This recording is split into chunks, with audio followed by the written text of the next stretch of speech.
नमस्कार साथियों, आज हम एक नई सीरीज उपन्यास। आज की भाग दौड़ भरी जिंदगी में हम उन किताबों को भूल गए जो हमें राह दिखाती है। हमारा एक छोटा प्रयास उन उपन्यासों को आज की पीढ़ी से अवगत कराना है।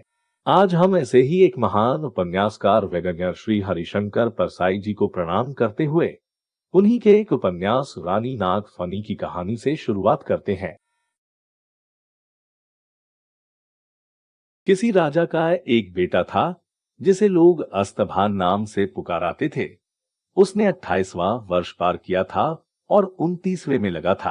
पर राजा ने स्कूल में उसकी उम्र 4 साल कम लिखाई थी, इसलिए स्कूल रजिस्टर के मुताबिक उसकी उम्र 24 साल ही होती थी। कुंवर अस्तभान का एक मित्र था जिसका नाम मुफतलाल था। मुफतलाल उस युग में बड़ा प्रसिद्ध आदमी हो गया है। जब लोगों को जैसा नाम वैसा काम का उदाहरण देना होता तो वे मुफतलाल का नाम लेते थे। कुंवर अस्तभान और मुफतलाल दोनों बचपन के साथी थे। दोनों साथ स्कूल जाते और एक ही बेंच पर बैठते। दोनों कक्षा में बैठे बैठे साथ मूंगफली खाते, पर पिटता मुफतलाल था।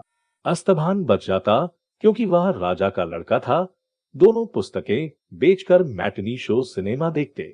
परीक्षा में दोनों एक दूसरे की नकल करते, इसलिए अक्सर दोनों ही फेल हो जाते।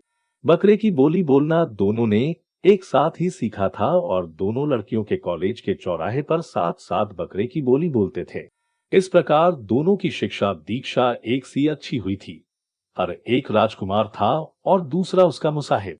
इसी को लक्ष्य करके किसी ने कहा है, द फूल साथ फूले किस्मत जुदा जुदा। मई का महीना है, यह परीक्षाओं के रिजल्ट खुलने का मौसम है। दोनों मित्र इस वर्ष बीए की परीक्षा में बैठे हैं। प्रभात का सुहावना समय है। अपने कमरे में बैठा है। पास ही मुफतलाल है। अस्तभान की गोद में 4-5 अखबार पड़े हैं। वह एक अखबार उठाता है और उसमें छपे सब नाम पढ़ता है। फिर आप भरकर रख देता है। तब दूसरा अखबार उठाता है, उसमें छपे हुए नाम पढ़कर एक आह के साथ उसे भी रख देता है। इस प्रकार वह सब अखबार पढ़कर रख देता है और खिड़की के बाहर देखने लगता है। मुफतलाल छत पर टकटकी लगाए बैठा है। कमरे में बड़ी भयानक शांति है। शांति को अस्तभान भंग करता है। मुफतलाल की तरफ नजर घुमाकर कहने लगा, मगर तुम पास हो गए और मैं इस बार भी फेल हो गया। मुफतलाल की आंखों से टपाटप आंसू चूने लगे। वह बोला, मारा रर, मैं पास हो गया। इस ग्लानि से मैं मरा जा रहा हूं। आपके फेल होते हुए मेरा पास हो जाना इतना बड़ा अपराध है कि इसके लिए मेरा सिर भी काटा जा सकता है। मैं अपना यह काला मुंह कहां छिपाऊं? यदि हम दूसरी मंजिल पर न होते, जमीन पर होते, तो मैं कहता है मां पृथ्वी, तू फट जा और मैं समा जाऊं। मित्र के सच्चे पश्चाताप से अस्तभान का मन पिघल गया। वह अपना दू भूल गया और उसे समझाने लगा, माता दू ही मत होवो, होनी पर किसी का वश नहीं। तुम्हारा वश चलता तो तुम मुझे छोड़कर कभी पास न होते। मुफतलाल कुछ स्वस्थ हुआ। अस्तभान ने अखबारों को देखा और क्रोध से उसका मुंह लाल हो गया।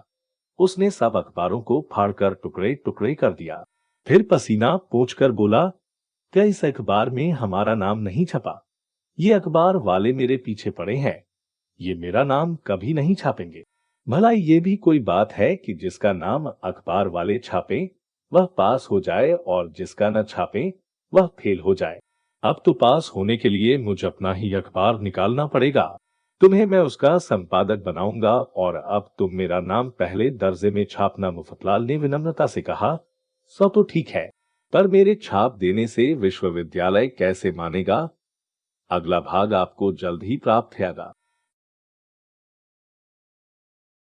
ऐसे ही और कहानियों को सुनने के लिए हमारे चैनल को सब्सक्राइब करें एवं कमेंट में बताएं कि आप कौन सी कहानी सुनना चाहते हैं। धन्यवाद।